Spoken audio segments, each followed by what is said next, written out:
Saddle up your horses.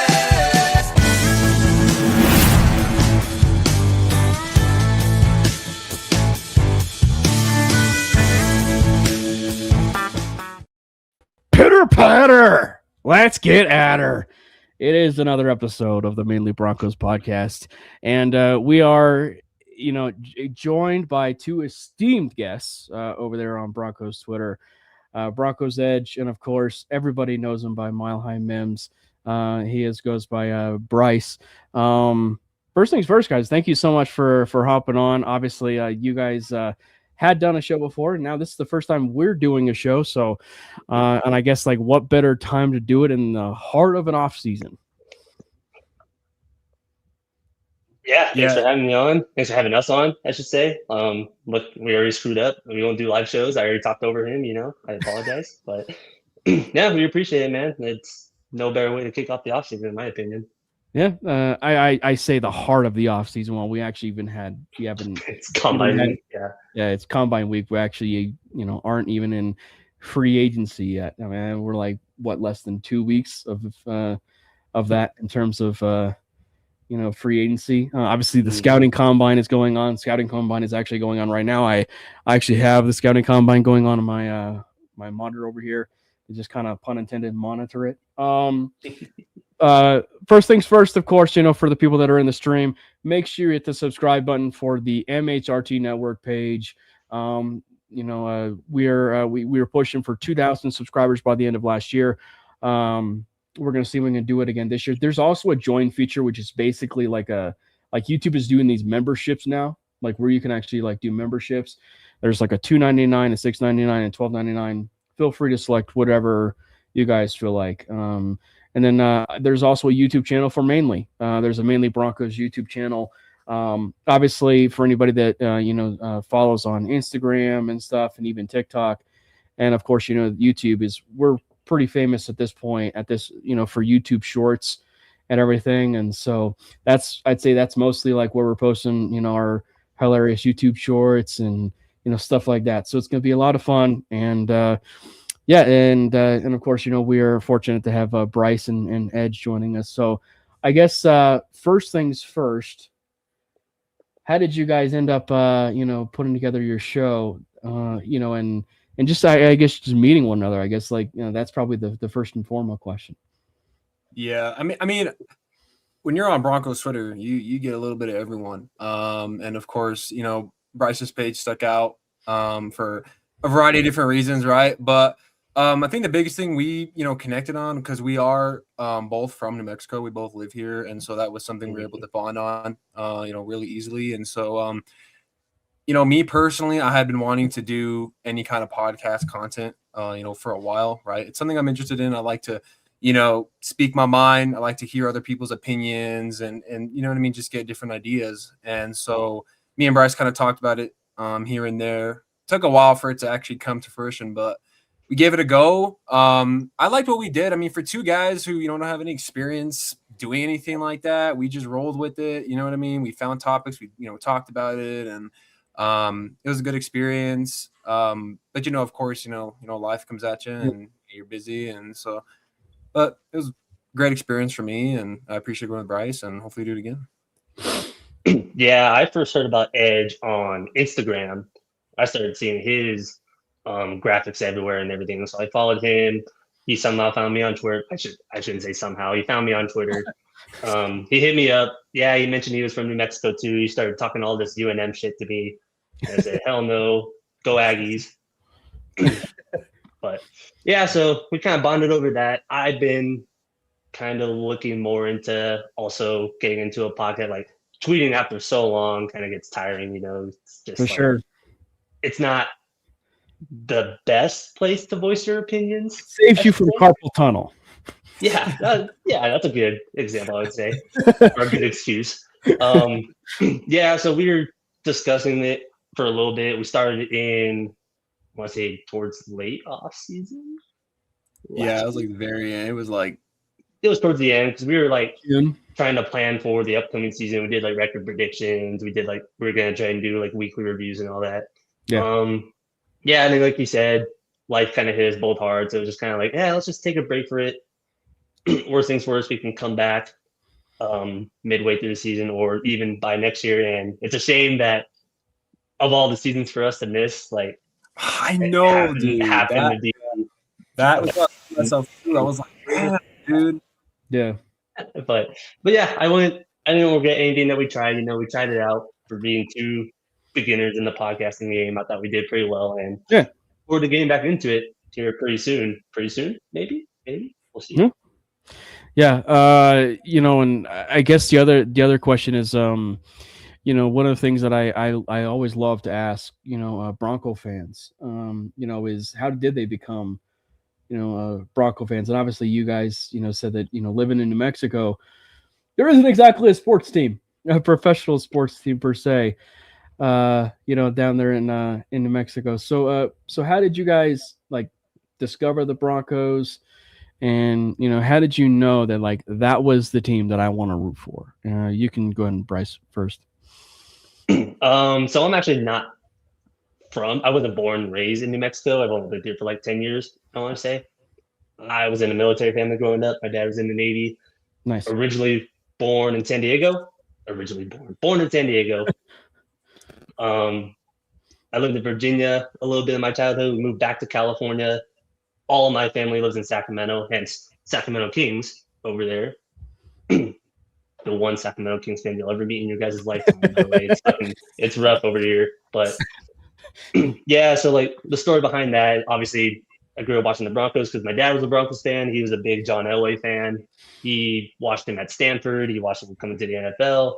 He turned my mom into a Broncos fan. She was a 49ers fan. She was a Joe Montana lover and all that. But yeah, so I grew up with that.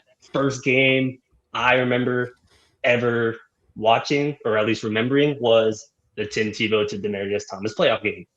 So, you know, that's kind of a great origin story to become a fan of a certain team, you know, and never look back. That's when DT became my favorite player. And yeah, that's how I became a Denver fan, I would say. That's awesome. What about you, Edge? Yeah, it's similar. I was born and raised in Albuquerque, and it definitely was through my dad. I was basically brainwashed, but it wasn't like, you know, he forced me to in a way. It just, you know, naturally he's throwing me in, you know, Bronco jerseys as a baby. And, you know, I vividly remember watching Tim Tebow at a very young age. So when they had the playoff game versus the Steelers, I mean, we had this giant party. And to see like my family and their reactions to Demaryius Thomas's game winner was like, wow, I think that's like the moment it finally like clicked. Like, you know, man, this is pretty awesome. And it's funny because like when Tebow went to the Jets, dude, I was so sad. I literally made my dad buy me a Tim Tebow Jets jersey and everything. I was literally like, I don't know why. Like, I don't know why I love this man so much. Like, I don't even remember watching him in college, really, to be honest. But I mean, he took me and my little brothers to games. You know, often he was a season ticket holder for a little bit, and I absolutely love Demaryius Thomas. He was my first ever jersey. I got to meet him at the AFC Championship game in 2015. Him and Emmanuel Sanders. They both signed like a little cape I had, and you know, I gave him a fist bump, and that was really like a marquee moment, you know, in my childhood. And you know, ever since then, it just has taken off. And of course, I played football. Bryce played football too, so that was obviously a big part of it. So very grateful. I mean, you know, growing up my prime years, you know, we weren't very good up until last year or 2 years ago, but it's been worth it. You know, I'm emotionally invested way more than I probably should be, but you know what I mean? It dictates my week probably like it does a lot of other people, but it's, you know, it's a good compliment to admit. We had to struggle through high school and pretty much all of middle school. Like, you know, we were the bullied, you know, we missed out on that. But dude, like there's videos of people recording me at school after the Russell Wilson trade. And I'm like, I'm just like, man, it's like, oh man. I lost so many bets in high school. I don't even want to talk about it. But. Yeah. You know, it's funny. You guys are talking about the Tim Tebow draft pick, and you know, it's funny. That's actually like one of the very few times that I can think of where, regardless of how it worked out, like I love Tebow and I will always love Tebow. And the fact that draft pick happened was like one of, one of like the few times that I think I like fell to my knees, and it was just like, what just happened? Like we took Tim Tebow, and then we also took like Demaryius Thomas in that same year, and of course it's like the Josh McDaniels draft class. So if there's anything that went wrong in the Josh McDaniels era, it was he was drafting Demaryius Thomas, arguably the best wide receiver in Broncos history. So, so yeah, so and also too, like I actually, Bryce, I have a Virginia connection too. Like so for anybody that does not know, like I'm not from military, but like we moved to Virginia. My family and I, we moved to Virginia due to my parents' work, and then we came back here. So it's like it's to a certain degree the same, like because you came back to California, and then like because like I'm Colorado born and bred, but then we moved to Virginia, stayed there for like 7 years, and then eventually came back and basically came back for like my freshman year in high school. So nice. yeah, so I think that's awesome. And like I said, I've always liked, I always like doing this when it comes to Bronco fans. Just get a chance to like, find out how they became fans and stuff. So all right, so kind of take us through the ride. Of your emotions from what should have happened. Cough.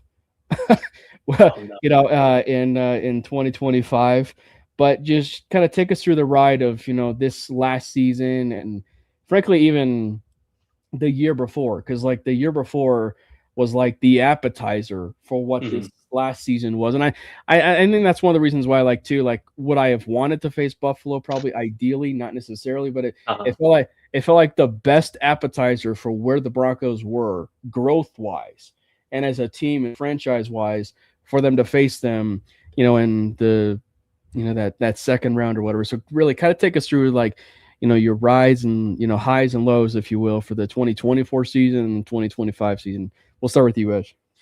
Yeah, so I'll even go back all the way to when we drafted Bo Nix. I was on my knees praying for Brock Bowers at the time. It wasn't, and I was fine with the Knicks. I was pushing for us to trade back and snag him, and if we did have to draft him at 12, I was fine with it. But this is happening multiple times, by the way, is where I'm like dying to draft a player, and then we draft someone else, and I look disappointed, but I'm really not. It's just kind of the emotions getting the best of me. But we drafted Bo, and I was like kind of iffy about it, whatever. I liked him, but I really liked Bowers, and that 2024 season, like emotionally, probably close to the best season I've experienced as a fan, watching every game, every snap. And, seeing the team after, 8-9 years of mediocrity, just finally be competitive, win games, have something to like really, really look for. You're not sitting there depressed by week 14 watching the games, you know what I mean? Or knowing they're not playing for anything. So, that was it was phenomenal. It was like a phenomenal year. And then going into 2025, and me and Bryce, we did, record predictions. We did all that, and we both had high expectations. And I will say, I'm a pessimist. Like, I really am. Like Bryce was like, I noticed That's if you look at my tweets, yes, I am a pessimist. I hate like thinking that the biggest, baddest thing is going to happen. And so I'm a big pessimist. I try to be better at it, but at the same time, I like to temper expectations. So I think I had us going like 11-6 and winning a playoff game. Yep. And it was a lot so better. Pessimistic. Well, dude, some people expected the season we had, 13, 14 wins, like, you know what I mean? But no, the whole season as a whole, man, especially the Eagles game, I think is where it really was like, all right, like this is something, you know what I mean? And personally, my favorite game was the Packers game. I was watching it with my girlfriend, and man, I probably made the neighbors so mad. Like the screaming, the yelling, like it was just one of those games where it's like you're just so thankful for the season. Like I kept telling my friends, I'm like, man, I'm just so thankful for the season. I'm so thankful that we got to just stack wins. Even the Commanders game, like, man, we should have smacked those boys. But you know what? Entertainment purpose. That was a great game. Yeah, it's just a phenomenal year, best year of my life. I mean, I know I'm a youngin, but Yeah. man, it's been a ride. Love Nick Benito. That's what I'll say. Fortnite. Nick Fortnito. Fortnito. Fortnito. It's an all-time nickname, but What about you, Bryce? yeah. So like, kind of what Ed was saying, going back to the draft, I was the exact same way. I was pounding for. I wouldn't say pounding for Brock Bowers, but I was fully on board with Brock Bowers there. I was down to trade back for Knicks. I thought 12 was just a little high back then and whatnot. But I guess like, their thought process, like the quarterback's there. Like if you think that quarterback's truly gonna save your franchise, it's like don't overthink it, just take him, So I'm glad they did it because clearly that's worked out for us. Like last year was kind of like a fever dream to be that good right away with both, like especially considering the expectations going into that year. Because I remember they cut ways with a lot of veterans. They traded Judy, they cut Simmons. Yep. We were predicted 5.5 wins was like our over under, right? That's all I heard all off season. But like this team was never gonna be that bad with Sean Payton at the helm. No matter who they threw at quarterback. They were never gonna be that bad. Yeah. And then they made a run, like, were they ahead of schedule? I wouldn't say so, but I can understand why people might think so. Like they should have. We kind of like what we complained about the Patriots this year. We kind of like a little softer schedule, whatnot. But we played the Bills first round, get our ass kicked. But it's kind of like a reality check. Like welcome to the we're playoff. A good team. Yeah, exactly. It's been 10 years. Like I'm gonna be honest. Like I wouldn't say I'm a pessimist like Edge, but I'm a realist. I knew damn well we were gonna go into Buffalo and win that game. Not right away. So again, even though they get like that fucking Franklin touchdown, dude, I was gonna say, I tried Franklin touchdown had us getting delusional, man. Yeah. 2 minutes into the game, that was like one of our few opening drive or like immediate touchdowns. Yeah.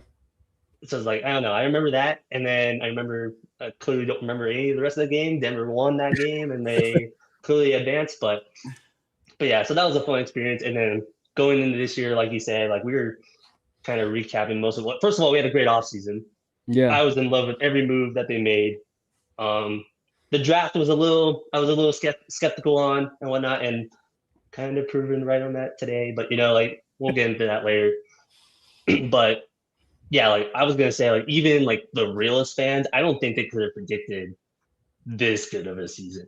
Right. Not to rally off 11 straight wins. First in the entire conference, one freak injury away from a Super Bowl appearance. They may not have won. Seattle deserves the respect. Seattle is a damn good team. Yeah, but just the opportunity to be there would have been cool. Bo deserved that moment. That's what really sucks. But I'm never going to take that season for granted. It's been so long since middle school years. Again, like I said, I was getting bullied all throughout high school from watching Kendall Hinton play fucking quarterback, we're one game away from the Super Bowl, and it's just like, I'll never take that for granted. I had a blast this season. I'm really looking forward to how they expand on that this year. Yeah. It's funny. Kendall Hinton, the quarterback, and Sean Payton was the head coach they're playing against.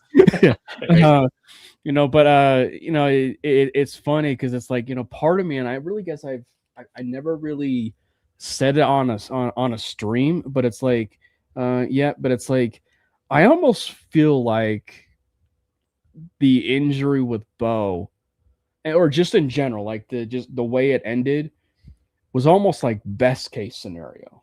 Like, frankly, like long term, because like the amount of pressure that even Bo would have been under, like taking it to the Super Bowl and then winning, not winning, whatever, like that would have been exponentially high. Not that it's high now, but just like it would have been exponentially high. And also too, like the amount of quarterbacks, and we all know it, they like go into their second year and don't make the Super Bowl again. The amount of pressure that would have put on it, so part of me is almost like this almost kind of feels a little bit like the best case scenario, for probably what could have happened. It was brutal. Like it was absolutely brutal ending, and being at that Bills game in person, and frankly, the best Broncos game I will ever witness in person to date. for it to end that way, and the hour ride that I was able to have, driving into my garage and then getting the news and falling to my knees after Oh, just Jesus. the largest high of my life. But no, I just thought I'm with you guys. Like it was a season that we do relish in, but I'm also one where it's like this kind of felt like a little bit of like the best case scenario of like the amount of like lowest of lows we would have had, probably after something like that would have been way worse, honestly. And the expectations would have been through the roof. I mean, obviously they're pretty rough now, but like they would have been even through the roof had that happened. I think if there's one thing Bo has proven is like he doesn't mind pressure, I think he was ready for that moment. Again, not saying they would have gone in and won that game, but I truly believe I think it would have been a more competitive game, obviously. Bias, no bias. I just truly think Denver was a better team, But yeah, I definitely wouldn't say best case scenario. That's a weird way to put it. Right. But I do understand what you mean. Like, kind of like, okay, how do we build on this again? You can only go, you kind of look at it as like, you can only go up, which is not true. But that's how positive I like to see it, like one more year to build off of it. Like, the whole team is angry that they didn't make it there. Bo's going to be back and ready to go week 1. And yeah, I'm looking forward to it. Relative to the season, I gotta ask you guys the tough question to answer. What was the game of the year? Was it that New York Giants fourth quarter, or was it that Buffalo Bills game? I'd say the boring answer is the Bills game, just because of the atmosphere. It's an AFC divisional game. You just lost to Buffalo last year. You're playing against Josh Allen. You're at home. Yeah. I mean, I mentioned the Eagles game. I thought that was the game, and even Sean Payton mentions that game a lot, like about how it was kind of like the game where it was like, all right, maybe we can really do this. For me, it is still part of the Bills game. I know it's like such a boring answer. The Giants game, reason why I wouldn't say it's a game of the year is because literally the first 3.5 quarters, I was sitting there boiling hot. Dude, like, are you serious? God. We did all this beef on Twitter. I was going to say, I talked so much shit on Twitter, bro. I was getting flamed. That's what I'm saying. Is like we had all this beef on Twitter, players involved, and we're getting smacked at home. Like it was, so that's why I wouldn't. On DT Tribute Day. Yeah. Yeah, I talked so much shit that day because it was Cooper said that comment about Jackson Dart and Giants fans took it out of context. Yeah. Nick put out the tweet calling them delusional, and then obviously I'm gonna back my guy, and I was like, that was the one game I had confidence in. Never again. I will never talk shit on Twitter again. That was the scariest fucking 3 quarters of my fucking life. To this day, I still can't believe they fucking pulled that off. That was the craziest quarter I've ever witnessed. Yeah, I will say my little brother, he's a Giants fan. And my dad took him that game. First ever game, and he came back home. Like, he's giving me that side eye. Never going again. Yeah, you say something to me, I swear. So you guys were at the game? No, my little brother was with my dad. Okay. So they went because it was near his birthday, and he's a Giants fan. He grew up watching Odell, and so he came home, and he was like, "Yo, if you say a word to me about this game, I swear." I was like, "Hey, all right." that was an all-timer, but I'm with Edge. I would definitely still say the Bills game, not just because of the atmosphere, but because it was genuinely a fun-ass game to watch. I will say I was at both, and so is one where it's like the ride of like where we were sitting, like the ride of where we were sitting, which was we were sitting in section 135, and then having it like a few rows up was like the was this Giants fan, and you know how New Yorkers are, and just talking so much crap, and and everything, and so to go from like all the ride of like the 19 to 19-8, and just them shutting us out at that point through 3 quarters, and then him being his petty New Yorker self, once they scored the fluky Torrey Franklin touchdown of the golf clap and everything, but then to see like his countenance just start going down. Sanity's just just like Crumbling. just like all throughout that fourth quarter is something I will never forget. But I I will say though that has to be one of the loudest fourth quarters. It's between that and the Bills game of like just the overall like loudest games I think I've ever been to, and Mhm. those are clearly the two best games I've ever been to as a Bronco fan. But yeah, yeah, and I do think that they will definitely be building off it, and I guess first things first. As we're diving into it, we would be remiss if we didn't talk about some of those news and notes, if you will. That kind of happened even around the scouting combine, and even stuff that. And granted, we talked about it last week on our show and everything, but I would love to hear your guys' take. Of everybody's opinion in terms of the Davis Webb promotion staying on, him being the offensive coordinator, and obviously Vance Joseph's thing. We haven't actually had a chance to talk probably in detail, about Vance Joseph staying, and just some of the hires, frankly, that the Broncos have made, and of course, we'll get to some of the news that happened today, of course, with some of the tenders and not tendering players, if you will.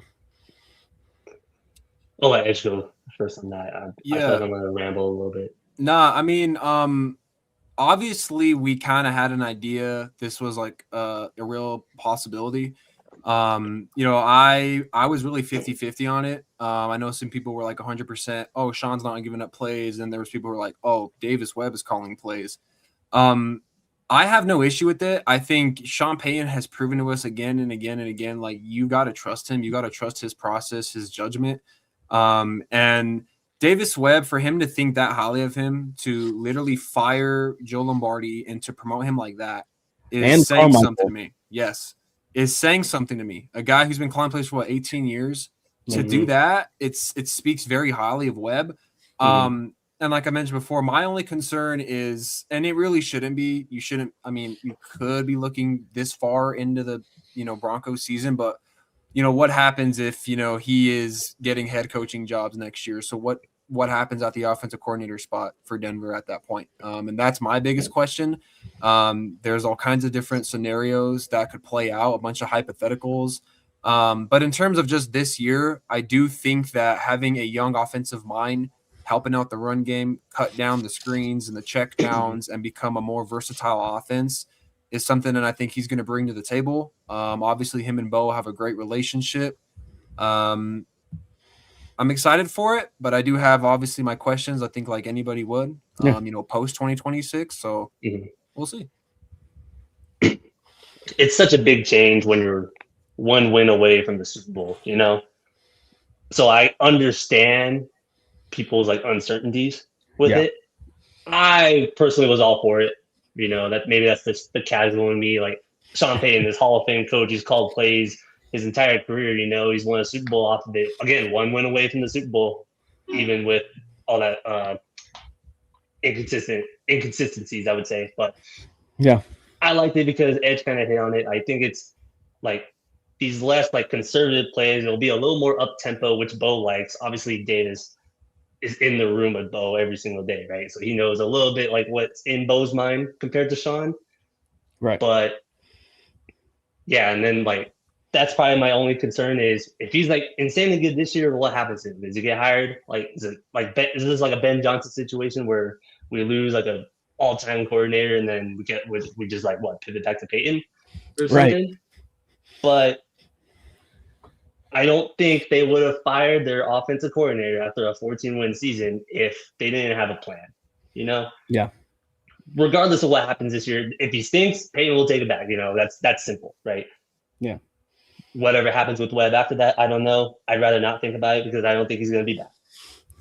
Yeah. But I do strongly believe that they have a plan intact, and I'm not too worried about it. I, for one, am very excited to see the more like kind of modern side of like play calling. Like, no offense to Sean Payton, I get it. Like, some people adore that dude. So do I. But how many times this season were we like screaming at our TVs because of how bad the offense was, Yeah. Well, and I at the end of the day, it's win-win because like, and that's why I don't understand any of the people's logic when they say it's win-lose or lose-lose, if you will. Yeah. It's win-win. Sean Payton can take it back. He can take it back whenever he wants to. It also allows him. He's already a CE. He's already a CEO type coach, right? So it's one where this allows him to really kind of, for all intents and purposes, be a good enough micromanager that he needs to be. Where he can just kind of oversee and make sure that all the different areas of is working appropriately, because we know he's a madman. So it allows him that, and you're going to afford Davis Webb to continue his relationship with Bo. And then the other side of it too is let's just say he leaves, you're also making it so that it's an attractive job, so that everything that you're affording it to, be with Davis Webb, you can definitely take it back, but you're also allowing yourself to now have created a little bit more of an attractive environment for an offensive coordinator, to come in. And yeah, it's a new coordinator, but it's one where, he can come in and, be able to work with Bo. And then maybe at that point, depending on who you hire, is he an attractive candidate? Maybe at that point you have him maybe with a couple more years and, et cetera. And then of course, there is the other, elephant in the room angle, which is the head coach in waiting, or, what's going to end up happening in 2027, or, just the fact that he is just 30 years old. And, I made the point on, Twitter, I believe it was last night or a couple days ago. And it's I have to remind myself that there were 10 jobs, 10 head coaching jobs in this cycle. And that doesn't even count the offensive coordinator jobs, right?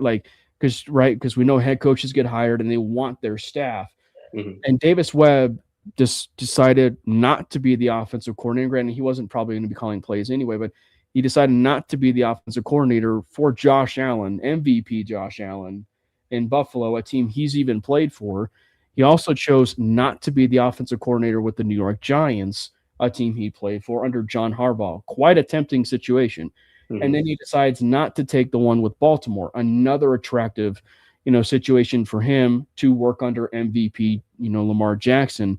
So and there's no guarantee that those kind of jobs, those attractive jobs, are going to be out there on the market in 2027.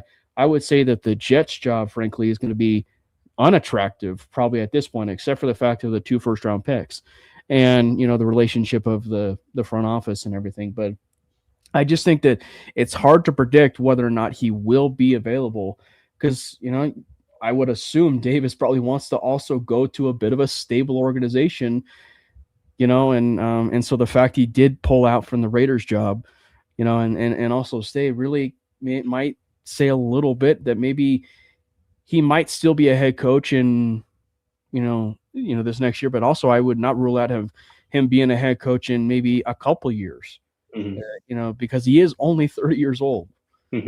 Yeah. This will be his first time calling plays? Yeah. Yeah. I mean, yeah, he's only been a coach for 3 years? Yeah. Yeah. It's to me, we've kind of, picked at the idea that well, what if there's this hypothetical that, Sean is planning on stepping down at some point, right? And to me, that is super, super, that's some groundbreaking news. That would be shocking to me. Yeah. And, being the pessimist that I am, and I just got to keep it real, let's say, Webb is phenomenal. Denver wins 12, 13 games next year, make it however far in the playoffs, right? Head coaching openings, they want him, whatever, he leaves. You're now in a situation where you're right, Cam, Denver's is a very, very attractive spot offensively. But, I mean, look what happened in Philly.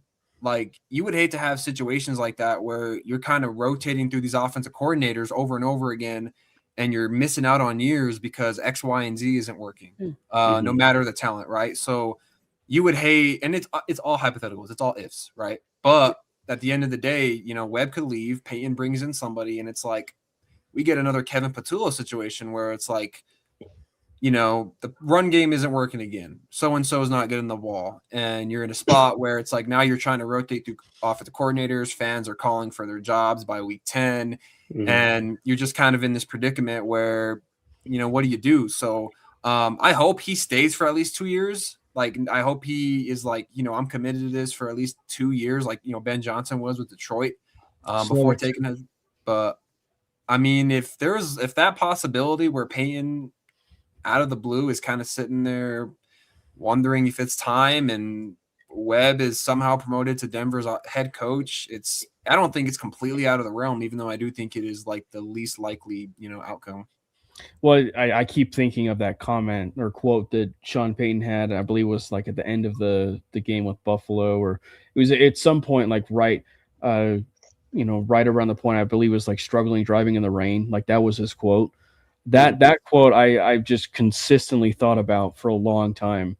And so that's one of the reasons why I wonder, it's like, has he been contemplating? And I guess Sean even said it, like they had a conversation about it mid-season.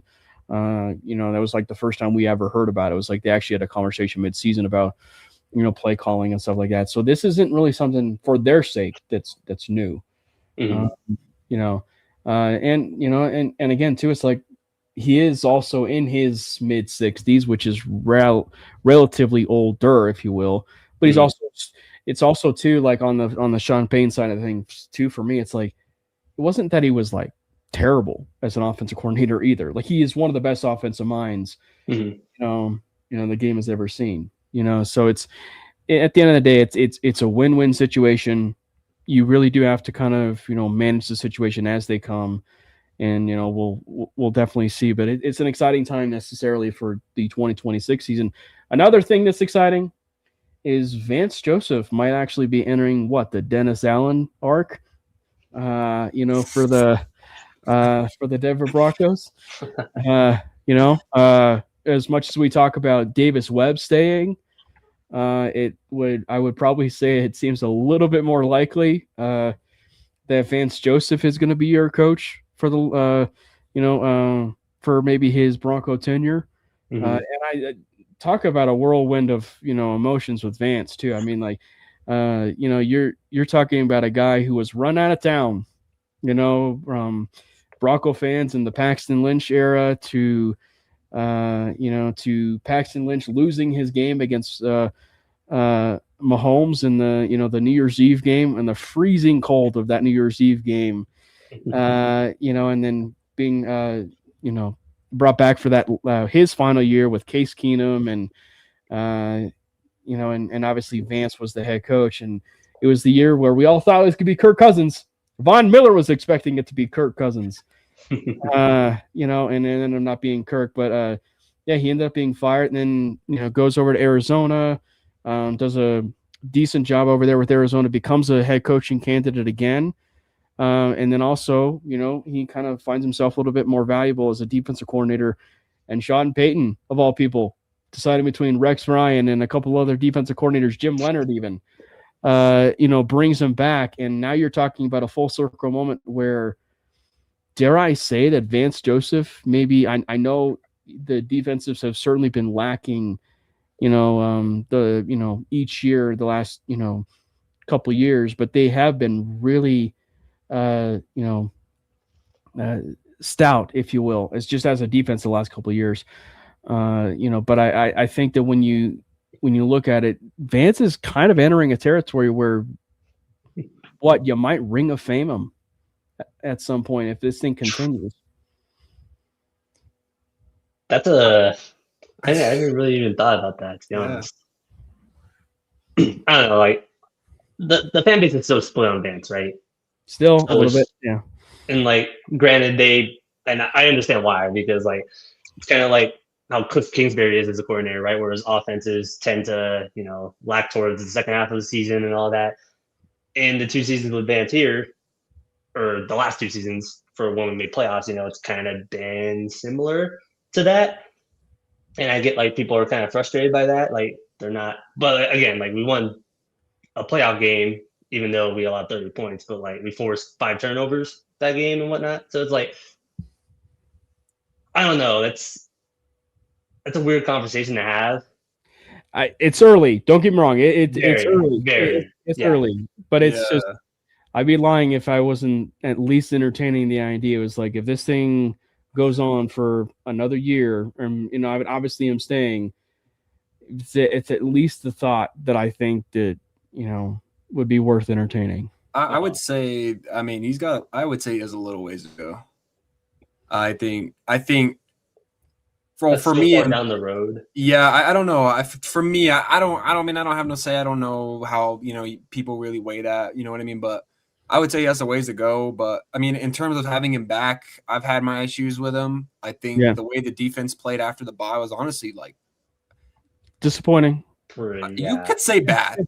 Like, I mean, the Commanders game, like, what is going on? Like, Yeah. it was bad. And it kind of feels like, every time they got to play a big offensive line with a really good running back, it's kind of like he has no answers. And I do know that is because Denver does have a lighter defensive front. Yep.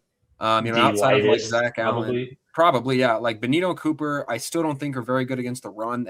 They've had their moments, but on a down-to-down basis, it's not there. Roach, DJ Jones, and Zach Allen, they're all great. They're all great against the run, but they are smaller bodies. So when you got to play somebody like Buffalo, where they're huge, it's like, man, they just run the ball. And that Bills game, like, if Denver doesn't force, and you could argue this, if Denver doesn't force one of those 5 turnovers, do they win that game? Like, I'm like genuinely like think about it. Like, I was frustrated with the way James Cook was running all over us. It felt like Allen. There was way too many plays with Cooper and Benito on the field where he had all day to throw. And so I just think going forward, I'm glad VJ's back. You know what you have, right? You have proof of concept what the defense can be. Yeah. 50 plus sacks every year, right? But I do want to see I do want to see like some better play from the inside linebacker group, and we'll get into that later. But I do want to see the run defense, even though statistically it was good. But when us three, we watch every snap of the season, you can see that there are some problems with the run defense and covering tight ends and covering running backs. So I want to see that obviously improve. You obviously hope that, the sack numbers and the man coverage stays elite. But yeah, to go back to your point in terms of like a ring of fame, I'm like, I don't know. I think I need it's early, but it's Very. something I'd be lying if I, That would be funny as hell, making the ring of fame for a team that fired you. That would be an all-time stat there. It also would be very Bronco-y too. Yeah, right. So and I think that is kind of like what and that kind of leads us into the outlook of where things are, because like all things considered, Vance Joseph and this defense is still a top 5 defense. Like it is a top 5 defense. There are just a little bit of some tweaks that needs to happen. The biggest one obviously is what to make of the linebacker room, like truly like what to make of the linebacker room.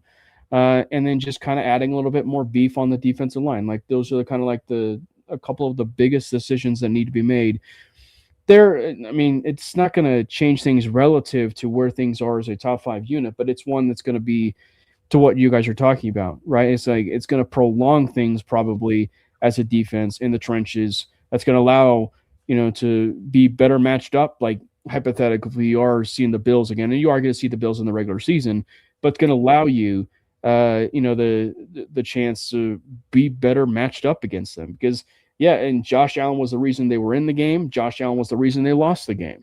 And so it's just to kind of look a little bit in that outlook, and maybe we could just kind of start there with the defenses.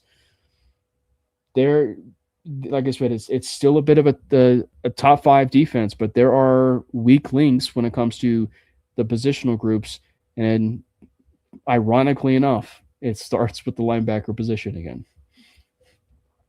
I wouldn't say ironically, because it's been like that for what it feels like 10 years now. It's just funny because like we had the conversation about it last year, and then sure enough, it's the exact same problems as last year everywhere around the whole team, right? So if you start with linebackers, obviously, let's address the elephant in the room. It's this whole Alex Singleton talk, right?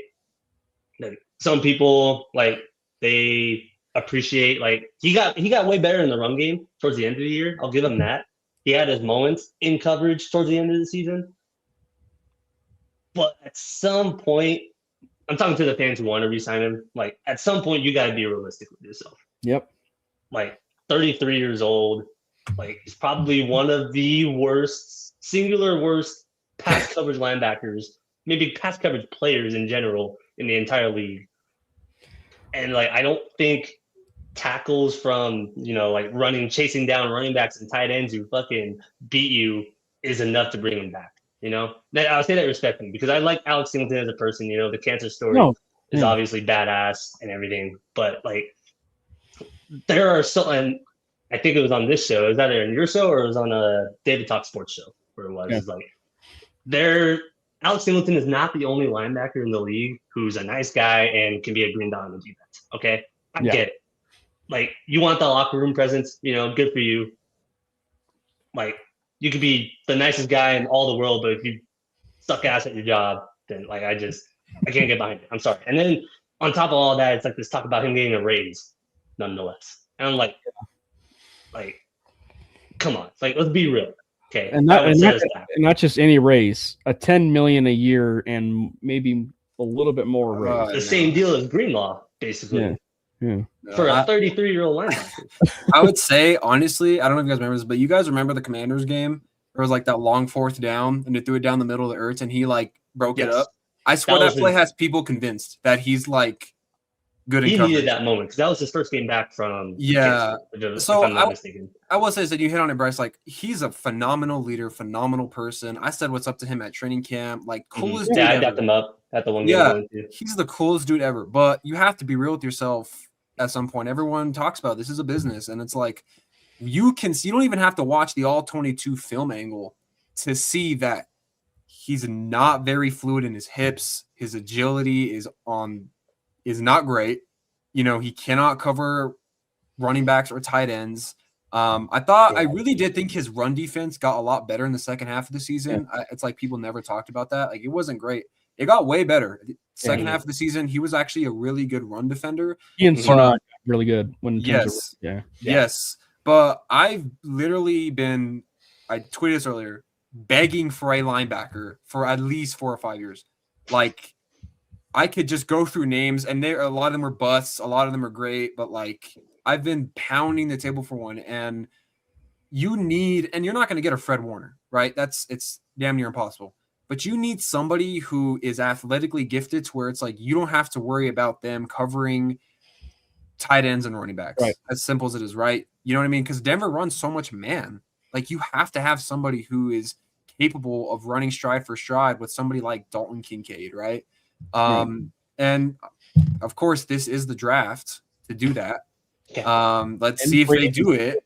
And free agency, right? It's like Devin Lloyd, Nakobe, like those guys are available. So I would like Sternad back. I do think he's going to get a chance to start somewhere else, deservingly so. He did sign somewhere else, and then So Dre Greenlaw, I think he had obviously a good impact, but he's got to stay healthy. You have to have at least 2 more extra bodies in there, because I hate to say it, but he's just not reliable right now health wise. You know what I mean? So I'm excited to see what they do there. I think they're finally going to address it. I love some guys in the draft. I had a post about Jacob Rodriguez kind of blow up earlier out of nowhere, so get into that later. But they've got to fix it. He's a popular pick in Broncos country, and I do love some J-Rod. He's a popular pick for everything. Dude, every mock draft I see on Twitter, everybody has him in the 3rd round, 2nd round. It's like, if you go into the comments on my post, you got Raider fans, Panther fans, Bears fans, all kinds of like, nah, he's coming to. I'm like, all right. I mean, all right. But that's the thing is like with the linebacker position, you're looking at regardless of Greenlaw staying, you're looking at probably a little bit of a different room. And I think that's the point is like, and with Alex Singleton too, it's like, you guys really hit on it just well. It's like, I don't blame Bronco fans really, rallying around a warrior. Like, I really don't blame them. Like, with Alex Singleton, I mean, he's been a warrior his entire career with the Broncos. I mean, the guy signed a meaningless contract to begin. Like it was a 1 year, $2 million contract, $3 million contract or whatever. It was peanuts when he first signed. He initially earned the extension then rightfully so. Like he earned the extension the first time, but then as the season was progressing, and then as it was progressing, he did become a really solid run defender. But also even that is give and take, because we also know that despite the coverage, deficiencies and being a solid run defender, you also come with the territory of missed tackles, and the missed tackles and the missed pursuit, and everything there too of tackles is something that is sadly a Singleton MO. So like for as much as he does rack up a lot of tackles, he racks up a lot of missed tackles too because of the opportunities that he over pursues, and all things considered there too.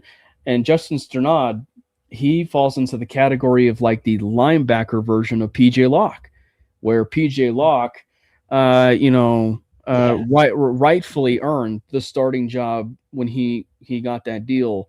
Unfortunately, he kind of became what he is and should be in the NFL, which is a very solid backup safety for a defense. And Sternad, he definitely rightfully earned himself a bit of a pay raise. The question is just, what is that pay raise? Because I would argue that Sternad, based on value and contract, if Singleton does get a pretty hefty raise, I would much rather re-sign Justin Sternad for half of that money, and then maybe still roll with him on special teams, and then rebuild the linebacker room off of that, while including Greenlaw, and then just kind of letting Singleton, right off. And it really, the Singleton stuff, it's, we enjoyed having a Warrior. It's just like you also still have to be able to target and stuff with some of those deficiencies, and they've really lacked when it comes to the pass coverage. And Greenlaw, for the moments he was healthy and the moments that he was in the game,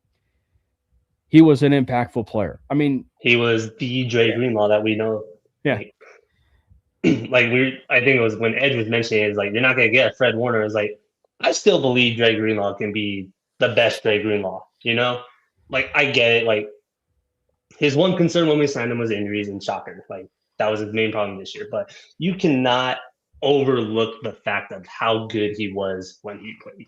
Texans game. You don't need to look no further. Oh, that goal line stand, dude. Like, yeah, that made the contract worth it, all in my opinion, right? Like, he's so, and not to mention, he's obviously probably the best pass coverage linebacker on the team, other than the one Josh Jacobs phenomenal touchdown. But, and then like, I hear all these people like they want to cut Greenlaw as well. They just want a complete revamp in that room. I was like, you know what you were getting when you signed to Greenlaw, right? And I get it. It was definitely probably a lot worse than a lot of fans probably expected, because he started off the season unhealthy, came back for one game, got suspended for a game, comes back, he finally plays like a decent stretch of games, and then he pulls his hammy at the end of the Jaguars game, right? And like, I understand like everybody's frustration, because we've been pissed at the linebacker room for 10 years now. For sure. But I just can't get behind the fact of cutting him just to free up money. Like, how many linebackers are you going to get like better than Dre Greenlaw, And I get it. Like, there's still no guarantee he plays a full season again.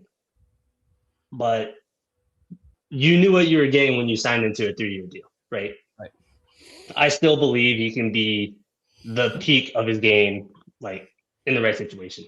But then going back to Sternad, like Sternad, I want to say like 3 years younger than Singleton. He's 30 years old. He might have earned himself like a Cody Barton type of deal somewhere else. Yeah.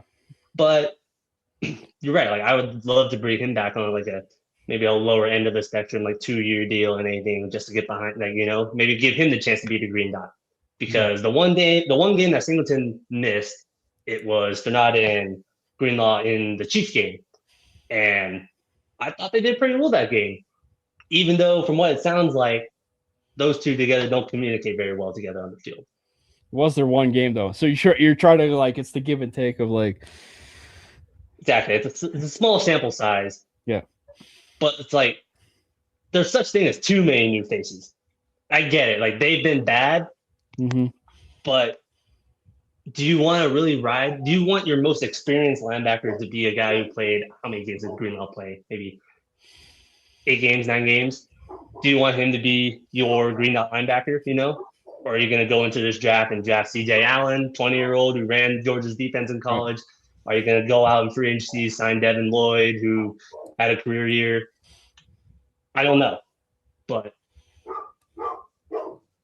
I'm still kind of on the Singleton topic. That's the one thing that would ruin my offseason is if they bring back Singleton. And it's nothing against him as a person, it is everything against him as a player. Well, and we'll kind of wrap it up with this in terms of like maybe looking at the outlook, and we can tie in the draft and free agency in this, but it's just like to just answer it this way. And frankly, you could ask the same question for like 3 or 4 position groups, and this is one of them. It's like, do you want the highest ceiling possible when it comes to the linebacker room? Because if you do, I would say Greenlaw staying is your best option for highest ceiling for this linebacker room. And so when you look at the highest ceiling possible, why you would probably say that free agency and then go to the draft. And then you can fill out your other linebacker rooms with the Lavelle Baileys of the world, the Karene Reeds, and then at that point, maybe you can, I don't know, see maybe Drew Sanders exists once in a while. But it's just like, I think that if you can go with it as far as the highest ceiling possible, it just makes total sense to have a Greenlaw and then rebuild it from there with free agency and with the draft and then fill it out with the Lavelle Baileys, the Karene Reeds. What do we say, Edge? No, I agree. I think you got to keep adding to that group. Like, you're only going to find a starter by adding to that group and seeing what you got. You know what I mean? If you kind of you don't give it much effort and you throw maybe one body in there, it's like you're kind of setting yourself up for a very vulnerable spot, especially if Greenlaw got hurt. There's multiple names in free agency that aren't Devin Lloyd caliber. There's guys like somebody as small as like Micah McFadden or Christian Harris, 2 guys who aren't necessarily proven in the league, but they offer you depth and they offer you playing experience. You put it best. I think they should add somebody in free agency and add somebody in the draft. The only way that you can get the best out of that linebacker group is to see what you got and try and draft and develop, because Drew Sanders is really the only guy outside of a couple undrafted free agents that they've really thrown there draft wise. And of course he cannot stay healthy for whatever reason. And I was really excited about him. I thought he extremely athletic, can play off the edge, you know what I mean? But Coach's son. Yeah, so I'm looking at a couple of names in free agency that I like. Outside of Devin Lloyd, I know Nakobe Dean, there's some news coming out that he's probably going to test the market. He's a guy that I like. And of course I mentioned McFadden from the Giants, Christian Harris from the Texans. They're both athletic guys. They're both McFadden is good against the run. I think he's not great in pass coverage, but to take this defense to like Texans Seahawks level, I think they've got to add somebody right in the smack middle, because you look at Seattle. I mean, look what Ernest Jones did for them. You look at all just, more often than not, the top tier teams in the NFL, they have like a true game changer at middle linebacker. So I think it's important to pair somebody with Dre Greenlaw. I would like to bring back Sternad. I'd actually be shocked if he did not get an opportunity somewhere else to start. So, Bryce, what would you say? I know you were eyeballing, Nakobe Dean, I believe was today. I assume he was one of the guys you're circling. I've always been a Nakobe Dean guy. Even before, it was when we drafted Benito, I was really high on Nakobe Dean. He fell in that draft because of injury concerns. So he's kind of the same as Greenlaw. He has an injury history, but when he plays, dude, he's a baller, right? The second Philly drafted Jahan Campbell last year, I was kind of like in the back of the mind is Denver would have the opportunity to sign Nakobe Dean. I think it was Luca Evans on Twitter who asked him about Denver and whatnot. He says, "Yeah, we'll see what happens, but I'm kind of interested," or something like that. He said something like that. Yeah. So that's kind of like a biased thing. I have no sources on that at all. That's just kind of me hoping they do go after him. I know a lot of people in Broncos country like Caden Ellis from Atlanta. There's like a bunch of interesting names out there. And then again, going back to the draft, this is the deepest linebacker draft in once in a lifetime Yeah, I don't think I've ever seen a linebacker class this deep. Yeah, if they don't come away with one in at least the first 3 rounds, man, like I have no hope for them to ever get a good linebacker. I'm gonna lose faith. Yeah, Right. I swear. I wouldn't even be the least bit surprised if, I mean, well, will they? I don't know. But I would not be upset at all if they wanted to double up at the linebacker position in this draft. Fuck it, why not? You know, and go get a downhill linebacker like Josiah Trotter, and who's also, pretty good in coverage, and then go out and, get a linebacker later, or, or maybe even double up on your picks, quickly. I guess you could say the linebacker version of, Jerry Jeudy and KJ Hamler. Sorry for the whole PTSD moment right there. Wow.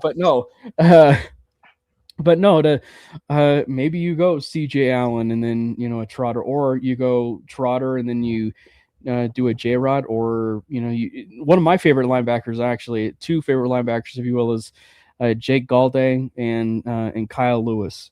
Because we know how, safety turn linebacker, and that's Kyle Lewis, can turn out in the NFL. And I mean, Lewis is already one of the better coverage linebackers, and there's a lot, in this draft. So I don't know. I would not be the least bit surprised. And obviously another position, and we said that basically do you want the highest ceiling possible, is frankly the running back room and the tight end room, right? Is like, do you want the highest ceiling possible when it comes to the tight end room? And do you want the highest ceiling possible when it comes to the running back room, right? And so kind of like looking at those two positions, I mean, frankly, it's looking like still, even though, some of the news that came down today, they're still looking at probably rebranding that whole entire running back room, except for probably RJ Harvey. Yeah. I thought you put it best when you said it's basically impossible to get a true number one at receiver, a true number one at tight end, and a true number one at running back all in the same offseason. I think that's just not, you cannot rely on that. Exactly. So I think trying to get it at tight end and running back maybe is, gives you more of a real possibility. But my biggest thing is if you can upgrade our running back and tight end, I mean, significantly, I think the receiving group is going to get better. They're going to benefit from that. I think the fact that you had basically no run game after Dobbins, you had little to no tight end production, it put more on the receivers. It put more on Cortland Sutton. It put more on Franklin, Matt Bryant. Like, if you have a run game and you have a tight end who's actually doing something in the pass game, your receivers are going to get more opportunities, and you're not going to feel like, Cortland Sutton has to get double teamed all the time down the field. And now you're relying on Troy Franklin and a rookie Pat Bryant. And so I think, me personally, I think tight end and running back would actually be my 1 and 2 in front of receiver. I know a lot of people are banging the table to trade for a receiver. It's, I will say I would love Jalen Waddle. I would love AJ Brown, but at the end of the day, I just don't think it's realistic. Maybe it happens, right? But at the end of the day, I think investing in running back and tight end is going to elevate the offense more than having mediocre options at running back and tight end and getting a Waddle or an AJ Brown. And they tried to address running back and tight end last offseason, right? They bring in Dobbins late. They bring him on a cheap deal. He kind of he got injured towards the end of last season as well. So he was always going to sign later. We got him on a steal of a contract. And I had to talk about this on Twitter with somebody, I forget who, but for how good our O-line is, their run blocking is very overrated. And Dobbins is the only running back in recent years to make it look somewhat elite, And I get sounds like a topic with all our players. I get it, he's injury prone, but I think it's impossible to ignore that he was top 3 in rushing yards before he got injured at one point. That's just, I can't get rid of that production. And he'll sign another cheap deal, whether it's with us, whether it's somewhere else. It's just unfortunate for him, but he's got to stay healthy. He's got to prove that he's durable enough, right? I get it was an unfortunate injury too. I'm not going to shut him into that, but you're right. When Dobbins goes down, Harvey's touchdown numbers are cool and all, but we watched the games. He's not running between the tackles efficiently at all. he's just like he's a very good third down receiving back. He, in my opinion, would like flourish very well in the bidet role. But What about Tyler Bidet? let's not talk about it. I'd rather There's I get it that tender we put on him today isn't like the worst thing in the world, because like yeah. you would put that on anybody, right? It's Yeah. just the idea of like, dude, come on, like nobody like enjoyed watching Tyler Bidet play last year. Apparently, Bo Nix did. Yeah, it's the pass blocking, I guess. Well, in that case, I gotta fucking support him then, I guess. But yeah, so I was like, you definitely got to address the running back room, whether it's through the draft, whether it's double dip in free agency. Maybe that's kind of what I've been pushing. Re-sign Dobbins, bring in like a David Montgomery, bring in like a Tyler Algier. Maybe I'm a big fan of like those bigger type of backs, Mhm. And then we were talking about the tight end room. Like last year, we bring in Evan Ingram. A lot of us wanted Evan Ingram, myself included. I'm still a big believer in like he wasn't used the way that he should have been, right? He should have been almost used as like our slot receiver. He's the middle of the field threat who can get open on linebackers. Like he was only 2 years removed from his one. I think it was like 100 receptions or something in a season, if I'm not mistaken. It's like we know what he's capable of, and I just don't know. We give him maybe like 3 or 4 targets a game, right? And some of them were like ugly throws, some of them were bad drops. I think his drop numbers were very inflated because drop numbers are very subjective, right? Mm-hmm.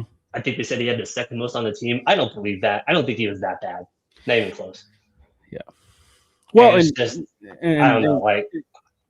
And to that point, like for as much as we praise Bo, like I will say half the throws, and look, I love Bo as much as the next guy. Like I end the show with Let's go Broncos! God bless Bo Nix!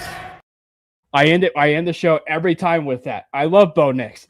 But it's just like when it comes to Evan Ingram, it did feel like half the throws that Bo was throwing to Ingram were just off by like inches. Or the like Texans game, missed a touchdown. The Raiders game the next week, missed a touchdown. Those were like the two that really stick out to me.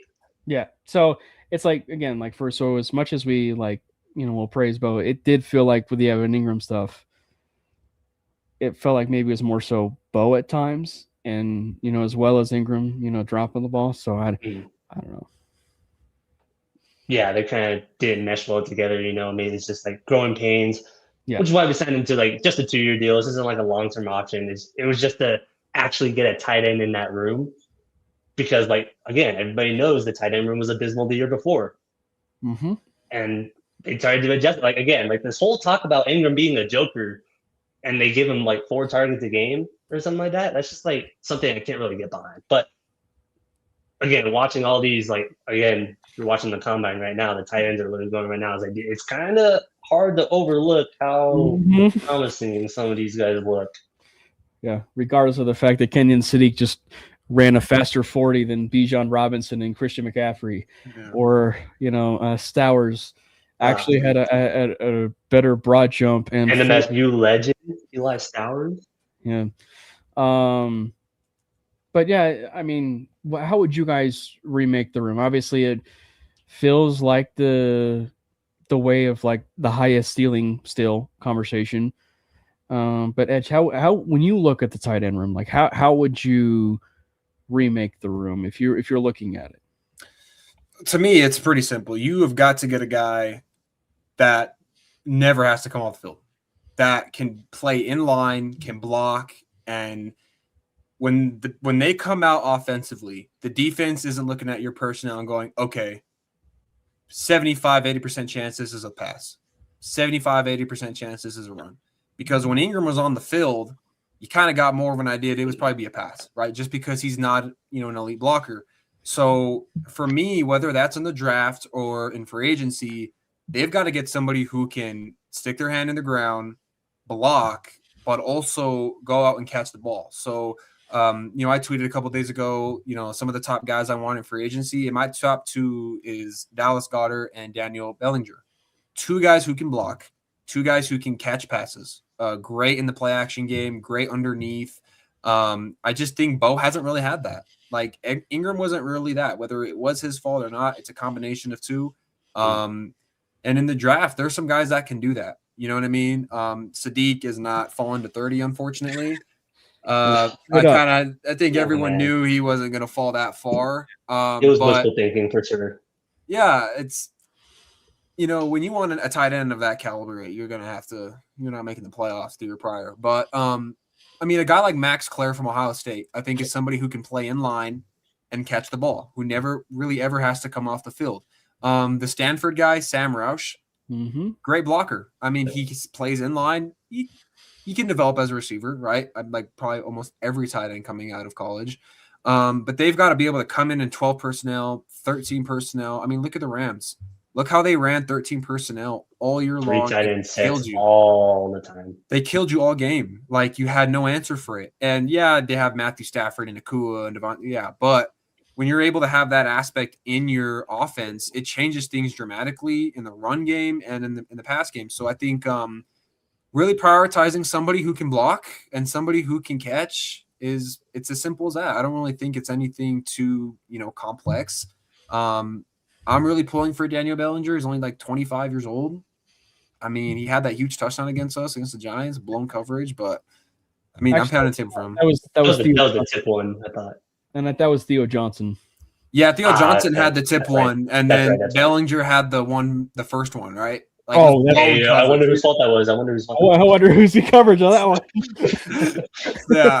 Dude. Every big play highlight is the same. It's the same two people. It's Moss and Singleton. Okay. Yeah, I would love to have Singleton and Bellinger just one-on-one in training camp, and this man is just cooking them, dude. The video clips, I can just see it already, dude. Like, dude. But it's a very good class. I like Eli Stowers. I think he's like more of a receiving threat. I think he can block. Totally. According to the combine, he's dude got hops. So, Jesus. Yeah. The first time I watched Sadiq, I was like, man, Bronco this guy immediately. But because me being pessimistic, I was like, week 15, week 16, we'll pick 27th, 26th. Yeah, but I would just say this, like, just for the Sadiq thing here briefly, because I will say, regardless of what's going to happen, Sadiq, whatever, like, I don't know how confident I am that they'll be picking at 30.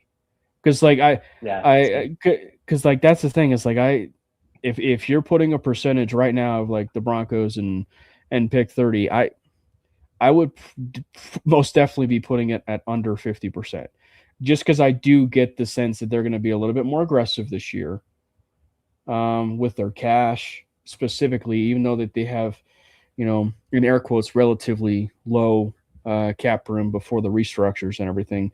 But they'll probably, use their cash as their saving grace and everything and go out and, spend big on at least, I would say at max 2 free agents, like the maybe a running back, linebacker, whatever. But they're going to make sure they fill all their needs through free agency that they can. And then in the draft, I don't know. Like that's where it's like, and the Sadiq thing is interesting because it's like, if he's at least within sniffing range, and granted, how likely is anyone's guess? But like if he's within sniffing range, it's going to be really hard. I would imagine, and specifically too in a year where they probably should have drafted Ibuka at 19, or the Bucks drafted him at 19, and knowing the fact that the Bucks basically are one of the lone teams that might need a tight end, this year, I would probably venture to guess that the Broncos might try and do something to try and get ahead of the Buccaneers this time, if they, or at least are very, very interested in Sadiq. So I don't know. But the point is just, I just don't know how confident I am that they're picking at 30. I think. Well, my question is okay. Let's say Sadiq's not even in the range, right? Are you basically saying you think they'll move down because in this draft, because it's not super top heavy, right? So when you're picking 30th, the only way I could see you moving up is if like someone truly slid down that you did not expect to be there, because I don't really think there's going to be a guy at 20 through whatever 27, 20, 29 that is worth giving up capital for. And then the flip side of that is if you're trading back, it's kind of the same. You kind of come to the same conclusion, like who is going to be there that's worth a team trading up back into the first round to get. You know what I mean? Unless they really want like that 5th-year option for a certain position, right? So that's why I wish they would trade down. I wish they would trade down basically every draft. But my question is like, well, who's trading up? And if the Broncos are trading up, like I personally don't think Sadiq's going to make it past like 18 or something. Like I just think what Colson Loveland did for the Bears, what Tyler Warren did for the Colts, that tight end position. He's also the lone tight end. Exactly. He's literally the only one who probably go in the first round. So I just have a hard time believing he's going to fall past right the midpoint in the first round. So I actually think Denver staying at 30 is probably more probable than you'd probably guess. Yeah, I was the same way. I said the same thing. Like whether it's the George Payton special, he tries to trade down, gets more picks. Breaking news, by the way, George Payton's going to sign an extension. Yada yada. We already knew that, but yeah. Whether it's trading back down, whether it's actually trying to be aggressive, not in free agency or not as much as in free agency, but in the draft, if you try and trade up for Sadiq or whoever else they like or whatnot. Yeah, like I'm not entirely confident they stay at 30 either. And I never really have been this entire time. Yeah. But you're right. It really just depends on who's there. And kind of just like what like position we need or anything. Like, this is a lot of different factors that play into it. Yeah, and I think that probably when you look at a draft that is so heavy on a couple positions, frankly, and not to talk too much about our very favorite position, or I should say Jordan's favorite position, and he's not here, being the wide receiver position. The wide receiver class is actually pretty deep this year. So if the Broncos at least wanted to just add another body, I wouldn't be the least bit surprised, right? And that was probably one other position we didn't get a chance to mention too when it comes to free agency and when it came to the draft. But it's like when it comes to trading down, I would probably say I feel a little bit more comfortable they're trading down than up, just because like they can be able to get a decent amount of capital, and you can maybe get a couple running backs in there, or depending on what you do with running back, whatever. Like, but you can go get a running back, you can get a linebacker, you can maybe add into your defensive line, which is also a rather deep class. So, but I will say the wide receiver room, just briefly, just to have that conversation, is a really fascinating conversation because obviously it's a really low bar. But the Broncos hiring Ronald Curry, I think, is going to be probably one of the sneakiest moves this entire cycle. Because I know that, granted, I know Sean Payton doesn't really have a history of going out and getting a superstar, but I also know that Ronald Curry has been paramount in developing his room when it comes to New Orleans. And I would not be the least bit surprised if they didn't add anyone, but you also got a chance to see a little bit better development from some of these guys in the wide receiver room. But I also wouldn't be the least bit surprised because of how much Sean trusts him, and frankly, even Davis Webb, that they go out and maybe add a body in free agency, and then they go out and maybe are a little bit aggressive for a player who maybe probably isn't going to be there at 30, or probably wasn't supposed to be there at 30, that they take at 30. I know Lance Zierlein had, KC Concepcion, which would be an incredible pick, but there's other players too in this draft that I think would be very fascinating for them to take. But what's your guys' take too in this, the very famous position group that obviously is such a hot button topic when it comes to that wide receiver position? Where to start?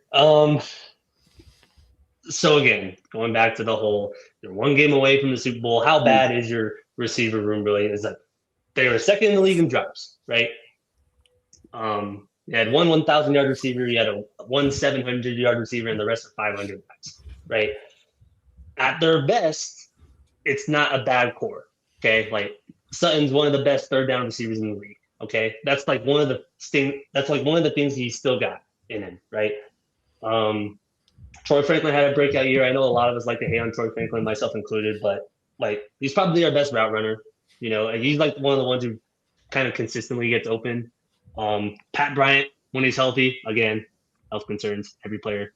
But Pat Bryant especially, Pat Bryant does it all. Pat Bryant is the dirty work receiver. Like, that's our best blocker. The dude's a great middle of the field threat. I didn't really like that pick at first. I'm glad to be proven wrong on that. I'll die for Pat Bryant. Need My Jordan. guy, Mims. Oh, Need yeah, go Jordan. ahead. No, I was gonna say just you need Jordan, so all of a sudden we can just actually talk some truth into Jordan about Pat Bryant. I talked about it. I talked with him in a chat saying, like, yeah, I felt the exact same way about Bryant. It's like, nobody shits on me for it. Thank God. But, Yeah. And then we get to Mims, where it's just the same talk every year. It's, we don't use him enough. And then they continue not to use him enough. So it's just like, I don't know what their ideology with him is. I don't know if, like, he's due for an extension this next offseason. It's projected to be somewhat cheaper. I think he'll sign it because not only because I think he would flourish with Webb. I think Webb knows how to actually use him and all that, but because of his return ability. He's one of the best returners in the league, so they're going to bring him back. But I truly think he has probably the best hands on the team. You know, I get it, he's not the best route runner at all. He kind of runs just the same old route every time. But, you know, like, it's this whole, like, he was like the initial Joker, right? Kind of like beginning last year, they would play him out of the backfield. They'd run that little fucking wheel route out of the backfield. It works every goddamn time, right? And then on top of that, he's your best deep ball guy. Like, I think, I don't want to say all around. I don't want to say he's their best all around guy, but I think he kind of does everything well, and they just don't know how to, like, insert him in the lineup. I don't know. It's a weird situation. I get it. I'm biased as well, but yeah, it's just like I'm just continuous. And then in the playoffs, he goes off, right? Because Pat Bryant had the amazing first drive against Buffalo, gets hurt, right? So Mims is now your two. Or did Franklin play that game? Franklin didn't play that game, huh? He was actually he played the game, got injured, and actually was out of that game pretty early. So shocker. They both got injured. Shocker. So Mims instantly becomes a wide receiver too. He had never mind. What was I gonna say? He had what 300 yards in the regular season. He had half of that in 2 games in the playoffs, and that's just like he had one receiving touchdown all season, and he gets the game winner against the Bills. Very smaller sample size compared to last year, but still roughly exactly the same of condensing everything. Yeah, it's. I really don't know. Like, I don't know if they do know how to utilize him, and that's what scares me. That would be the worst thing, is if they cut ties with him just simply because they don't know how to use him. It's like, you know what he does well. It's just they don't put him in the game. They don't target him. It's kind of a combination of everything. But anyways, I forget what we were even talking about. We were talking about the whole receiver room, right? So I was a big speak of the devil. As we're talking wide receiver, it's so fitting. What's up, boys? I sorry for the late appearance, but hey, nice meeting you, man. What's up, bro? What's up, guys? What's up, Jordan? What's up? Yeah, we were just talking about your favorite receiver. So, oh boy, not Jerry Jeudy. All right. Let's change topics now. I don't need a ramble. But I mean, I want to hit on Cortland Sutton. Look, I love the dude, but I think at his ceiling, he's best served as a 1B. Yep. I think, like, if he was in a T. Higgins role, he'd be phenomenal. And I think, he's going to be, year 8, year 9 now, and he's kind of just a hit him in a – he runs digs, he runs goal balls, he runs a few comebacks. He doesn't have very much yak ability. The hands are inconsistent. So – which was his one saving grace, right? Was he was the contested catch guy. He would every 50-50 ball to him was 80-20, 90-10. Yeah. And it's so that went away. For me, it's Denver's got to get somebody who can just truly open everything up for everyone else. You know, teams are just bracketing Cortland the entire game, and it's like you're over here relying on, Franklin, who weighs like $170 or something, to, beat bigger bodies at safety or corner, Pat Bryant, who is a rookie, and then of course Mims, who aren't deploying properly. It's like AJ Brown or Waddle would change the dynamic of this offense. But I did mention before, if Denver just got a better run game or more consistent run game and an actual game changer at tight end, I think the receiving group benefits. I think they all benefit from that. I don't think you take so much pressure off of everyone in that room if the other aspects of your offense are working. So like I mentioned, I don't think they're going to end up trading for anyone. I don't think it would hurt to add a body. I know you mentioned Concepcion. I just got finished watching him. I think he's like Tyreek Hill and Khalil Shakir mixed into one, but I don't really know how that would like fit in the offense because I like Mims for that role. So I don't know, but yeah, I mean, obviously it'd be great to add somebody like AJ Brown or Waddle. What is the asking price? I think that it's probably a lot higher than it was mid-season at this point, specifically for Waddle. Because I don't think Miami wants to move off of him. Like him and Achane, I think are, building blocks for that franchise going forward. And if you were to trade them, like what the hell does Miami fans have to look forward to? Like, you know what I mean? So if they draft Chris Bell from Louisville at 30, I mean, great. I don't know how much of an impact he'd make, the upcoming season, but I would say if that was the solution to the receiver room, was taking like somebody like Bell at 30, I think I would be a little disappointed. And like you're right, like it might rely more on the tight end, the running back room taking pressure off of them. But like a receiver is a quarterback's best friend, right? Yep. And it's gotten to the point where like everybody was kind of like playing at their worst. It felt like in that receiver room, like Sutton lost his one saving grace was contested catch. Like he's a good third down guy. He's not obviously he's probably the worst yak receiver in the entire league. He's not the best route runner. Also, granted, he gets double covered a lot. Pat Bryant was game banged up. Franklin fell off. Mims doesn't get used. It's just kind of like you're and then Lil Jordan Humphrey's getting 50% or whatever that crazy stat was in the goddamn playoffs. To be fair, everybody was hurt in that wide receiver room. Yeah. So. Yeah. Elijah Moore got like 30% of snaps in the AFC Championship. It was like, this dude hasn't played a snap for us all season. Yeah. So it's just like they're missing somebody who can tie it all together, right? Mm-hmm. And like I keep mentioning Waddle because they tried to trade for Waddle at the deadline, right? Like they inquired about him. They didn't want to send however much Miami was asking for. I bet they revisit it, but you're right. Like I don't guarantee. Like the price is probably higher. Hopefully Surtain does some recruiting. That's his bud from college. That's kind of like the main reason I think we can get it done. But I don't know. Kind of like them, like kind of looking at the guys in free agency, like Wan'Dale Robinson. He's a great slot guy. He gets open all the time. He had a really good year, but it's like, do you really want to pay like $20 million a year for somebody like that? And it's just like in the draft, I just feel like that's not the best position to take at 30. Like again, a deep linebacker class is like I would want to take probably one of the best linebackers available, or Sadiq if he falls, for example, right? Right. Jordan, the number one wide receiver hater on the entire planet. What say you when it comes to this wide receiver room, and why does it involve remaking the entire room? Yeah, I've been on this for quite a while. I agree with everybody's sentiment with Courtland Sutton, even though I've been getting some hate for that, even though when I first said it a while back. And I understand he's been a long tenured Bronco, and a lot of fans gravitate towards him. He's been here since the dog days and stuff like that. But in order for this offense to reach its level in terms of winning the Super Bowl and making a deep playoff push, that room just needs to be revamped. I don't think he's a true wide receiver one. I agree with he's like at best a 1B. So for me, it just sucks that Marvin Mims isn't utilized the way he's supposed to be. I mean, he makes big catch after big catch every single time. I mean, it's been 2 playoffs now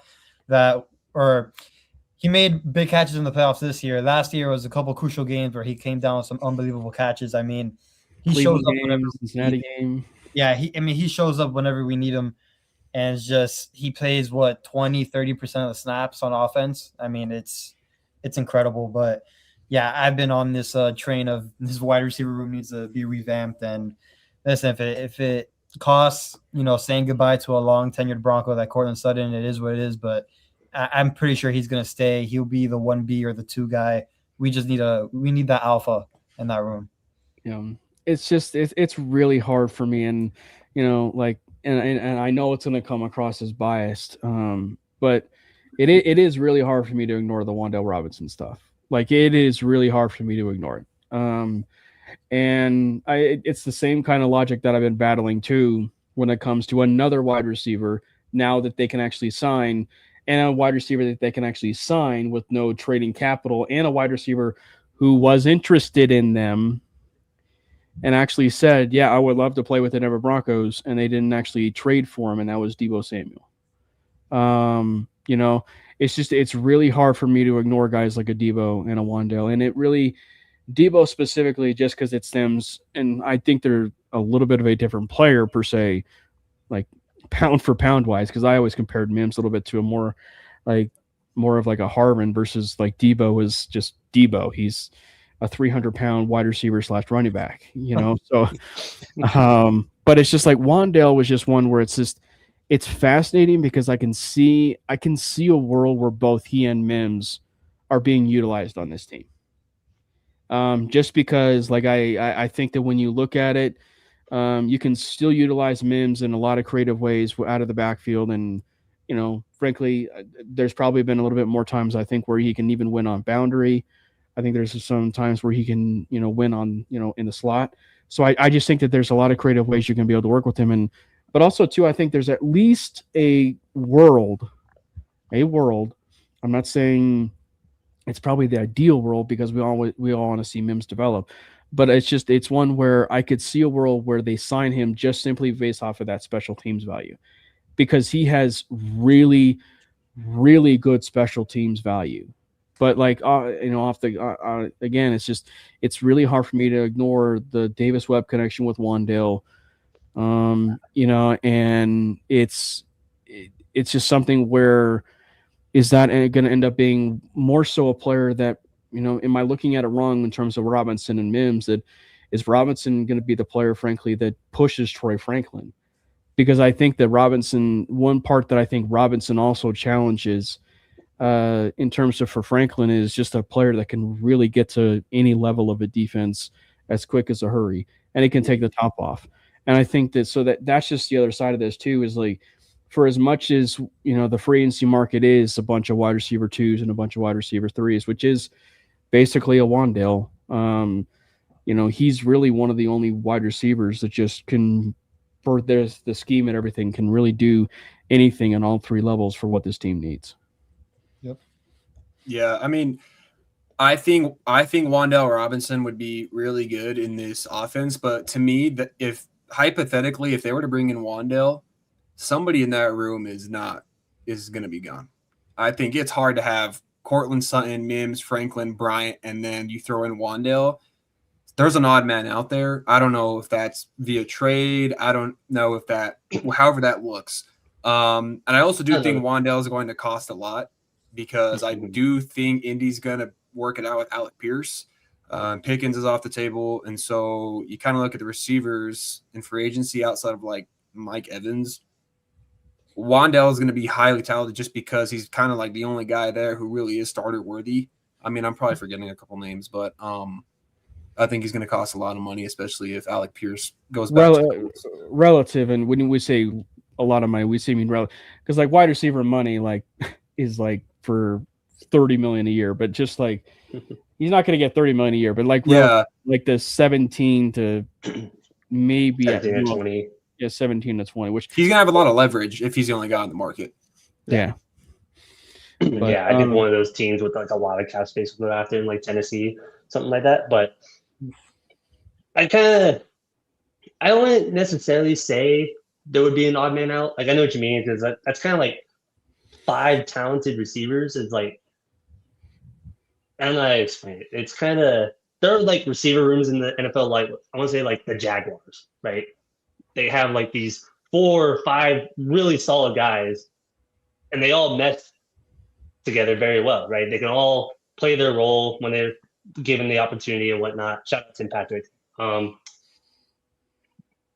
You can make a receiver room like that work, I feel like. And I get like this offense, like with Webb, we have no idea what it would look like, but kind of like with the running game being as inconsistent as it is, I don't think it's a bad thing to keep Franklin, or again, like some of like those lower guys. I don't even know who would be the bottom guy of our group. It would probably still be Franklin, even though he's our second leading receiver. But trying to see, like, Wandale would open up so much to us, and it's like it's not a sexy option. I get it. It's just he's just the best available guy in free agency, so we're trying to hype ourselves up. I get it, but it's hard. Like for us at least, it's hard to find somebody who gets open consistently, right? Especially in the middle of the field at all three levels, like Ed was saying. Yeah, like I'm kind of trying to convince myself on some of those guys. Like that's really the only receiver in free agency I would go after. That's why it was so funny when I was getting criticized on Twitter, going after like mid wide receivers. It's just like I only listed one, and it just so happened to be the fit of, this entire It's the only team. one. It's the only one we can talk about, right? Right. So obviously, we're going to see if we can try and get, a Broncos insider on the week before free agency, but there's a lot, there's a lot that could potentially happen. I would venture to guess we do expect them to be aggressive by use of cash. And, as we said, with the cap space that they have given to them. Jordan, you weren't here when we had the conversation talking about like linebacker, tight end,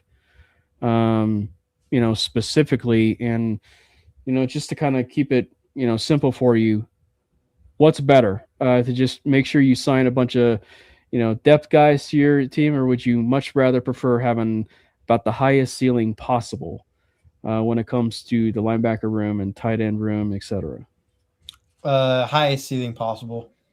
If I'm being quite honest, we need to start getting some higher tier guys. I feel like right now, and like we just got finished done talking about the wide receiver room. Like that's a bunch of depth guys. Like we need that. We just need the whole roster to elevate in terms of the ceiling in every position group. Like I already know there's a few groups that we can mention right now that their ceiling's higher than the others, but we just need that throughout the whole roster. So yeah, I'm with the highest ceiling in terms of that. We had the conversation about the running backs too a couple weeks ago about like the highest ceiling possible when it comes to running back, highest ceiling possible when it comes to tight end. So I'll put it on you guys, Bryce and Edge. We did it last year. Obviously, Jordan knows, but we did it last year where we did a prediction on offense, a prediction on offense, and then a prediction on defense, and maybe an honorable mention, just because we like to break the rules. So you're on mainly. So that's special team. It's a special teamer. The Sam Franklin signing that ended up not working out. I fucking hate Brandon Bean, dude. If I was a Bills fan, threw your deal to a special teamer, like, jeez. We'll start with you, Edge. Don't do your defensive signing, but start with offense, and then we'll do the other round, and we'll do a defensive signing. You want me to go the route of like who I actually think they're going to sign, or who like I would want to sign? Okay, because we like to break rules. We would be responsible enough adults when it comes to a stream to probably do what we think is going to happen prediction and what our own prediction would be, if you will. Okay, I mean it's similar. I do think they're gonna sign a tight end. And if I had to put money on it, it's probably Dallas Goedert, Bellinger, or Otten. I know that's three guys. I know it's three. You want me to just choose one, but they're all kind of in the same category. I told you. Dude, they're all kind of categorized in the same group, right? Like you need an inline guy who can stay on the field. The majority of the time the offense is out there. You're not telling the defense what you're probably going to do when it comes to run and pass, right? So Goddard, great veteran, can catch the ball, can block. Bellinger, he's like 25, 26 years old, can catch the ball, can block, still has room to develop, right? So I do think they're going to dip at that tight end spot. I think Adam Troutman, Lucas Kroll, your favorite, Bryce. You know, NPC Madden generated player. Nate Atkins. I mean, man, it's the trio of the absolute most mid tight end group of all time. Not even mid, just straight irrelevant. Yeah, it's so I do think they're going to dip there. If it's Otten, I'm fine with that. I'd like Bellinger or Goddard better. I know like there's a lot of Kate Otten haters. I thought that kind of came out of nowhere, dude. I posted about him and I had people coming to me like he's can't block, whatever. I know he's had some bad drops, whatever, but I do think they dip at the side end. I think they get a difference maker there. I don't really know what that means for Ingram's future. I think he's probably gonna be on the team next year. It was only a 2-year deal. So he's gone after 2026, but yeah, I think that's the route they go offensively. But who is it then? Who's a tight end? You gotta pick one. Okay, all right. I'm gonna go ahead and say Bellinger. I think they get Bellinger. I think his market value was like $6 million a year, $7 million. I think he probably goes for a little bit more just because of his age. I prediction would want Bellinger. Personally, would want Bellinger. Okay. Bryce. That was kind of like the direction I was leaning towards because we were talking about it earlier. Like, there's so many good free agent tight ends. There's only one really worthy tight end in the first round. That's probably not even going to fall to 30 anymore. Right. So I would probably say one of those tight ends as well. I like to throw in Njoku. I know a lot of people don't like Njoku anymore. Again, because Fannin kind of took over his role. But I was always a fan of Njoku. I've been preaching they trade for him for 2 years now or whatnot. Like, he's such a great red zone threat, even still.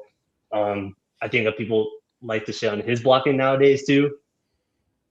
But yeah, that's like wishful thinking, in my opinion. I don't know if they would. You know, I wouldn't say that's my prediction. Anywhere on offense, huh? I don't know if this counts. I think they re-signed Dobbins. That's a cop-out answer. All right. Okay. All right. Well, let's spice it up then. On top of re-signing Dobbins, I think they signed someone else. And it's not somebody who's necessarily available right now. Could be a trade, could be a cut candidate. I think you guys know where I'm going because it's a hot topic on Twitter and all that. I think David Montgomery. Oh, I was thinking Bijan Robinson. Sorry. That would be holy shit. Yeah, I would trash my room in excitement. Everybody hyping for Algier, and we get Bijan. That'd be awesome. But in a year where Kevin Stefanski, the offensive genius, got hired by Atlanta, he was the best running back in the league, like legit. Yeah, but I don't know. I've like kind of looked more into it, so it's like it was Dan Campbell who was talking about. Yeah, like we kind of feel like we did Montgomery dirty. Like Gibbs is just so good. You gotta give Gibbs all the goddamn carries, right? So like Montgomery's like, I want to say like 29, 30 years old, something like that. An older back, not the most sexy option, I get it, but somebody who can run between the tackles, somebody who can actually get downhill. He's a solid pass protector. He would save Detroit a lot of money if they were to cut him, but if not, like I would do something kind of like what the Texans did with Joe Mixon. They just trade a 7th rounder just to make sure nobody else gets him. And you can like rework their contract after the season or whatnot. I think we hired his former quarterback in college from Iowa State. I forget his name. Mm-hmm. We hired him as a certain coach. So maybe there's like a little connection there, you know? It might literally mean nothing because, again, that dude also recruited Breece Hall, correct? Or something like that. Yeah, was it? I don't think he. What is it? I don't think they crossed paths, but Lou Ayani was the Iowa State running back, obviously with David Montgomery. That's what I was thinking of. Yeah, the quarterback is the one we hired, the former quarterback. Yeah, but the other one, Lou Ayani, that was the one who supposedly recruited Breece Hall. But yeah, I don't know if he recruited him, but I do know that David Montgomery was the running back before. Yes, Breece Hall though. So yeah, there's a small connection there, and you know what? Like I'm gonna take it. You know, I think they double dip on running back in free agency. Maybe they draft one in like the later rounds. You know, like I was a big like of all the running backs that I watched so far, like the only one I think about taking like that high is Jadarian Price, obviously. But do you really want to draft a first round running back, second round running back after drafting Harvey? You know, I know they still have faith in Harvey. I know we've shown him a lot, but like, you know, he's a solid third down receiving back. 12 touchdowns is really hard to ignore. Exactly. Right. You gotta give him somewhat credit. Yeah. So I would say Montgomery and Dobbins. Those are my two. Montgomery and Dobbins. A little bonus too on offense. Okay. Such a cop out. Why not? Jordan, what is the offensive prediction for the Broncos? And it cannot be the Broncos trade for Jalen Waddle. All right. I'll take that answer. I don't care. But I would love for them to sign David Njoku just so I can have a Hurricane on the roster. That'd be awesome. But I mean, Destiny arrives the same. They're going to sign someone like Taysom Hill at tight end, and we're all going to be like, what the hell? So, man, it's going to hit different when Taysom Hill is a Bronco. That's going to be the first signing, too. Yeah, it's man. But I honestly think they might push heavy for a running back in free agency. I can see someone like a Travis Etienne on the Broncos. I think there's a lot of smoke there. When there's smoke, there's fire. So I'm leaving it. There's been some smoke recently with Etienne, and I guess Etienne is like the running back version of Wandale too, because it's like, what do you do with RJ? Because it's like, and I just say RJ more so from the passing game, because like RJ in the passing game is like a budding superstar. When it comes to him, it's like a receiving threat, and then Etienne is like tailor-made. Alvin Kamara is on the free agent market, and his name is Travis Etienne, who just happens to be, hitting the market. How do you not say no if you're the Broncos to a guy like that? That's gonna be on that open market. It's just so that's one where he just seems like a seamless fit. I mean, obviously the other seamless fit is Breece Hall and a bunch of some of these others too. It's just I think for me it's one where I probably lean Travis Etienne. I just feel like, Etienne, there's something there. Because the one, it seems very likely. I don't know if it'll happen after we're done, if it'll happen when we wake up tomorrow morning, but it seems likely that Breece Hall will be getting transition tagged. Obviously, we know the transition tag is lesser than a normal tag. They can also trade him. So it's certainly possible there, but it's going to be hard to see them moving off of him, which I think is so stupid if they tag him. But so that's the other reason why I think Travis Etienne would be a decent option. I think the best bang for your buck option is between Tyler Algier and Rico Dowdle. Like those are your best bang for your buck, option types of running backs. I will probably still say Travis Etienne though, because it's just they clearly want to value the running back position. And frankly, I actually will say I think between an Etienne and a J.K. Dobbins, because I'm convinced myself too, I think they will re-sign J.K. But I think that they will probably be able to get an Etienne and a J.K. and an RJ. I think having those three, I think would be another version of a high ceiling room, and just even a high ceiling room just from the standpoint of you actually have something with a running back that can be able to do it all in the passing game, receiving game, and then JK, who was darn near close 1,000 yards like ETN, so two of your backs that were, basically a 1,000 yard rusher almost.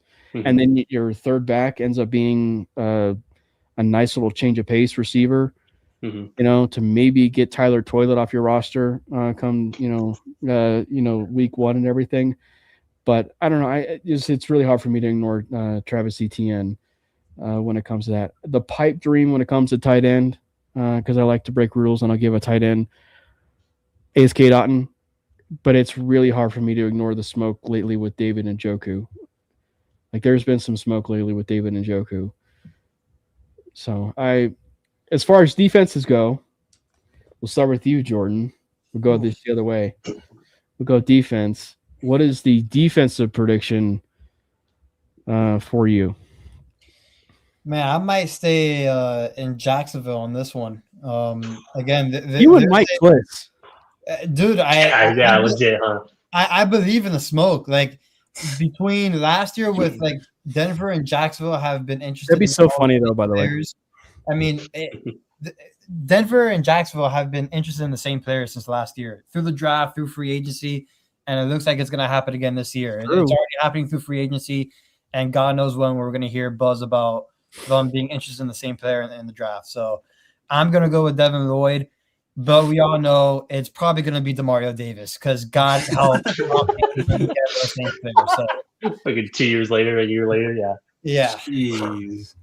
the funniest thing is actually okay. So if they don't re-sign Alex Singleton or Justin Surratt, I could actually see them bringing in DeMario Davis as like this mentor. Yeah, I wouldn't mind that at all. You know, that almost would be the Singleton replacement. he's going to play 99% of the snaps. He can't play any worse. He's 40 and he runs faster than him. But I don't know. I'll get rid of that. Bryce, I don't really know. I haven't really. We talked about it earlier. I would probably say Nakobe Dean. That's probably more just my favorite option. But after like what Luka Evans tweeted out saying that like he asked him, like Nakobe Dean's very aware of Denver, right? I think there's a scenario where I can see where it's him and Greenlaw, and I get it, people are gonna fucking lose their minds over 2 injury-prone linebackers in the same. But like the highs, like you talk about ceiling of a linebacker room, I don't think. And then on top of that, you can get a linebacker like CJ Allen at 20. Now we're talking Seahawks level, Texans level type defense, right? I would say a bonus pick. I saw it again. I think it was David Talk Sports who was mentioning it because we're losing JFM. I do strongly believe we aren't going to be able to afford to bring him back. You know, that's fine. Have him go get his money, right? They were talking about like Calais Campbell for a year as like a not really a rental, but just like he's from Colorado. It'd be cool for him to play for his state team. One last time. I get you kind of had like a retirement tour season with Arizona last year, but they were dog shit. I was gonna say you mean finally play for Denver because there was that 1 year where he was supposed to sign with Denver. And then he spurned them, and he decided to sign with Jacksonville. That idiot. Missed out, man. But he can right his wrong by getting. He doesn't have a ring, right? So he can get his long beloved ring this season if he wanted to. I think that would be. He'd be super cheap. He's 38. Also, you were talking about DeMario Davis, but like Calais Campbell, he would fit in just fine on the D line, in my opinion. Bring him over. Yeah, I mean, it's kind of hard to say anything outside of linebacker, to be honest. Like, I mean, are they really going to sign a defensive back given their depth right now? D-line was the only other spot you could, potentially consider just because of JFM. I don't think he's coming back, unfortunately. I hadn't thought about DeMario Davis. It was a great camera just killed me, but DeMario Davis, I think honestly would make a lot of sense. I don't know how I'd feel about Leo Chenal or Quay Walker because you kind of want that mic, right? Chenal to me is more of kind of like what Greenlaw does, right? He's kind of the Will or the Sam. Those are two guys. Jesus, those are two guys. By the way, thank you, Edge, because this is getting gift. By the way. Dude, the camera is like, yo, you don't bring up these guys because they're not signing them. Take it from Jordan. This thing is getting gift. The camera does not agree with you. No. But yeah, outside of my camera kill me, I would probably say Leo Chenal. Leo Chenal would be like your high ceiling, like Alex Singleton like high ceiling, like ceiling Singleton replacement. Yeah. Chenal was the one who blocked that field goal against us, huh? It was. That would be ironic. This is the Chenal prediction though for me. I think he's signing with the Bills. Just because Jim Leonard was his defensive coordinator with Wisconsin. Buffalo does need linebacker help. So I could see Chenal going to Buffalo. You good over there, Edge? You good over there? No. This is a disaster class, bro. You guys are witnessing this firsthand. You literally watched this camera die in 2 hours. It's like it literally just gave out. I'm sick and tired of hearing y'all yap.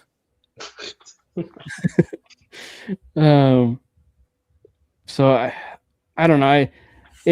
I'm agreeing with you guys. It is kind of hard to ignore the linebacker, position when it comes to the. And maybe it's just because it's also hard for me to predict like the big star or big stars when it comes to like the linebacker market and everything. And obviously, it's one where it's I don't know. The other part of it too for me is like it's also kind of hard for me to ignore the fact that I know Big Mike mentioned it in in the chat with the linebacker or whatever, but it's really hard for me to ignore Caden Ellis right now. Just from the point of I think one that maybe people kind of forget last year, well, not forget, but like in the point that was last year was Zach Bond. Sean Payton drafted Zach Bond. Guess who drafted Caden Ellis? Sean Payton. 2009. It was a 7th round pick, but I mean, like it was 2019. Sean Payton drafted Caden Ellis when he was with the Saints, and obviously he went and signed with the Atlanta Falcons, and turned out to be one of the better linebackers, in the entire NFL, and he's a free agent. And obviously the Broncos, need a green dot player, and frankly, I would argue as far as maybe best players on the market who could probably afford you both comfortability in relatability to also the defense as well. That's not Demario Davis. Would probably end up being Caden Ellis. And so I think Caden Ellis would probably be the defensive one for me. So they got to make a splash somewhere, The max would be 2, right? Like the max as far as like in terms of big signing would be 2. I would say, well, I don't know. I felt like they kind of outdid it last year, right? They signed Hufanga. They get Greenlaw. Greenlaw was my number 1 target. I still can't believe they got him, but we got him, Hufanga. A lot of us were in on Ingram. I don't know if you would consider him like a big signing or something like that, but he was a starter. He became our starter instantly. Same with Dobbins. Dobbins was signed in June or something. Like he was running back 1 right away. Like I would count that as a big signing. So I don't know. Like they've proven that they're capable of it, and now they got a little money to play with and all that. It's like I don't know. I'm expecting the unexpected. We like what we have. Yeah, I know. Just for them to fucking roll with the same receiver room, and fucking Mims gets 2 targets a game. Yeah, we like what we have. But then I won't be able to complain about it because we're the 1 seed and 1 game away from the Super Bowl. But yeah, but no, it should be a fun offseason. And, I think if there's one thing, Jordan, we even touched on it a couple episodes ago, and just in every tease, it's just like when it comes to this particular offseason, it's just from the beginning of the Sean Payton era, every single offseason has, for all intents and purposes, gotten better each and every year. And so now that we kind of reach the point of where things are from being, frankly, a broken ankle away from a Super Bowl, it's